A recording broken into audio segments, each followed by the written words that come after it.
And the world has got By Blood Alone on the 27th of September anyway. Confirmed on the 27th of September. And the cost is £15.49. Tell me how mad you are in the comment section. Oh, why can't things be free? Why can we not live in communist utopia? No! Anyway, Dev Diary. Quality of life improvements. I love these Dev Diaries. We have little problems with Hoi4. Little tweaks that need to be adjusted to make the game a more enjoyable experience. And these Dev Diaries go through all the little tweaks that are made that are going to make your life easier. First of all, armor piercing has been changed. It got changed in one of the smaller patches. I had one of the devs slide into my DMs telling me how it worked and how I misunderstood it. I still don't understand how it works.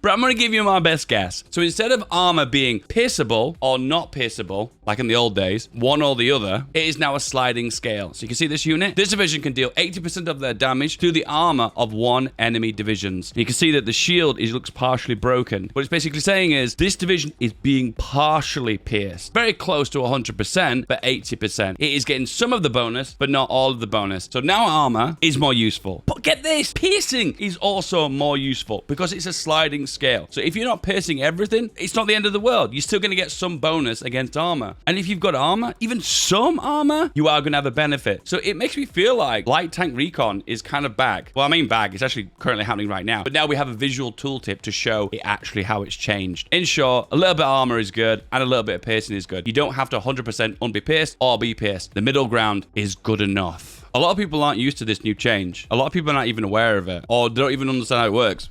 me. And what they want to do is make more changes to armor, but they're reluctant at the minute because they need to see how play habits will change depending on when they're aware of these new changes. It'd be really cool to see before and after with a little bit of piercing and full piercing to see the actual impact of the front line. Cloak 69, are you going to make a video on that? That would be useful. He's the stats man. Give him all the love. Not only does this apply to tanks, but it also applies to ships as well. It is a sliding scale coming down to if you can be pierced, you are more likely to suffer from a critical chance hit on a ship, which I believe does more damage, but also has like a status effect, like having guns knocked out or a rudder jammed, something like that, which is going to make a big impact on the new expansion because Navy has had a soft rework, resulting in lots of modules that increase accuracy, for instance, and lots of nerfs to submarines again. And get this, these values can also be modded. If you want to go back to the old system and mod that back in, you can if you want to, but now this is the way forward. This is the way forward. I know I'm covering stuff that's already in the game, but just be aware this is a big buff to tanks. So even just a few tanks, a crappy interwar ones, added on as recon is actually going to make an impact, even though it might not be a massive one. It looks like now that when you open up your tank design, on the right side, you can see existing designs, outdated ones, foreign ones, ones that are currently being licensed, and you can make a comparison. So you select two tanks, boom, you got the tank at the top, tank at the bottom, even shows you the comparison of if one's got more soft attack, less attack, all of the bonuses, you can see them like for like, side by side, which is kind of cool in a way because you get to see directly now the actual benefits you get from modifying an old tank. You can see the original design that you started off with, the outdated old light tank, and the most modern advanced one. It's going to be cool to see how far you've come. This also shows foreign tanks as well. So now you've got the ability to find out a foreign tank, and if you want to counter the armor on that tank, you can look what the foreign tank's got and counter it. That's going to be big for MP. War support has been reworked. It looks like they just didn't like the way it worked. It was just a system where you put PP into it when you're at war to get war propaganda, and you get more war support. Now there's a base value. You have the option to go for war propaganda, but only if you drop below 50% war support. And also none of the bonuses give ticking weekly war support anymore. They're all just whole amounts by pressing a certain button, maybe spending political power or command power and gaining a flat amount of war support. Also, this is a big change. Taking casualties in war now will result in ticking war support malice. If you're taking casualties, a lot of casualties, you will suffer from a war support loss. This is so good. So now we can actually visually see the support for war in a nation. Or if they're at a pivotal moment where they're starting to lose and then they see the war support ticking down with it. War support and stability need to be reworked in a way. They need to be more dynamic based on how the war's going. It's weird when Germany's just hanging on to a few key cities. They've lost half the land, but they're 100% stability and 100% war support. It just feels weird. Like before, war support also declines from strategic bombing and also from convoy raiding, which is already in the existing game, but how it's been tweaked to come in line with the casualty losses as well. So it looks like if you're doing all three, you're embargoing them, you're bombing them, and you're taking they're losing the battles and taking losses, their war support will take a really bad battering. What's the reason you go for high war support is you can mobilize your 80% up to total mob, and also you gain extra bonuses for attack and defense on core territory. Some of the other bonuses are just not that great. I don't care that much about them. There was one issue. This was kind of a bug. If you were trying to intercept the bombers bombers, as well as preventing your convoys from getting sunk, you'd still be at like -30 or -40 war support. It was an issue, and I hope they really tweak that, because that's been an issue that's been around for a while if you just choose to play, let's say, a no-air Germany, for instance. So the infinite war propaganda decisions have now been removed. This was trivial in a way to increase war support in the mid-late game, combined with the availability of political power, resulting in visually meaningful way to reduce the target's nation's war support. You need to be able to fight a war psychologically, and I think this is a cool option to do that now. So we've got a new decision here, extort heroism, and it reduces, I believe, the impact from combat casualties, and it costs you 100 political power. So this is something you would do when you're losing. When are you losing?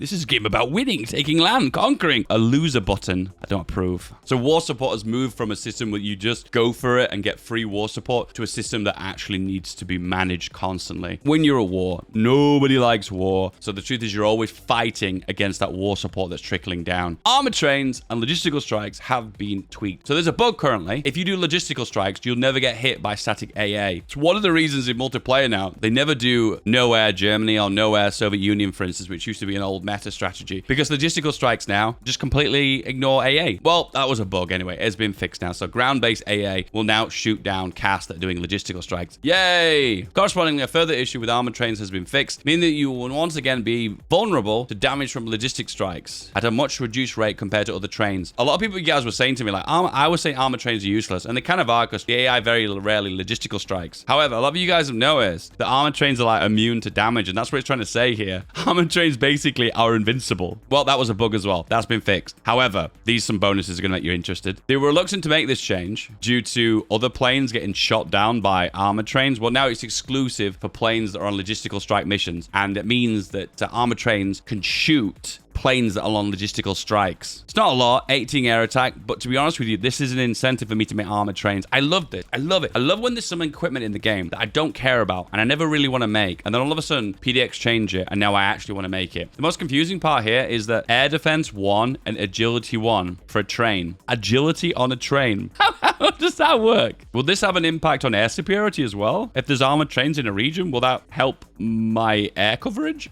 I don't know. I'm presuming not. However, it's kind of funny though. So agility in my mind is that like the ability to do a really narrow banking turn for a plane. So this train can actually do banking turns. It can go off-road. And it's illustrating here that no fighters are lost due to armored trains, but we do have shot down by armored trains, which is really interesting to see. Maybe a run of how many planes we can shoot down by armored trains. That's going to be really interesting for the Soviet Union. The AI tank strategy. You may notice a somewhat more sensible use of armor divisions by the AI. So what the AI does at the moment, what I find really frustrating, is it just mixes in armor divisions with its infantry, and they behave exactly the same way. They make pushes when they're told to attack, and they defend when they're told to hold, which is kind of not really how tanks behave, particularly in the war, or how players use tanks in multiplayer, for instance. It would be really cool if tank divisions under AI command would have a general assigned only to mobile and armor divisions that would do pushes and breakthroughs. Oh, that would be so cool. It'd be so challenging to see a breakthrough, and you have to fight tank on tank to break them. Oh, that'd be so good. So the AI can be encountered to use tank divisions on a more particular front line. We've added some more generic situations to make that happen. What they've changed here is that they're more likely to use tanks on specific front lines, ones that are geared toward defenses. I would take a guess it's probably scripted. So it's going to be like the Western Front for Germany, or the Eastern Front for Germany, and then maybe not so much other front lines, for instance. Particularly front lines they're defending, for instance, let's say the Maginot. Why would they have tanks on the Maginot line? I don't know. Well, technically, the tanks were attacked the Maginot line in 1930. No. You can now open logistics for your subjects and other faction members. Oh my god, that is so cool. This is good for me as a content creator, because I can look at other nations now. I can make little roleplay scenarios to see how well they're performing. We all know about Italian incompetence, right? So wouldn't it be cool, as the leader of the Axis, Germany can hop into Italy to see what the logistics look like? Oh, that'd be so cool. This is really big for multiplayer, by the way. This means in multiplayer, we can keep tabs on other players and find out what they need equipment and strategically lend lease. This is a big buff for the allies. We're toying with the idea of making this available based on intel. This has proved to be far too powerful tool in the wrong hands.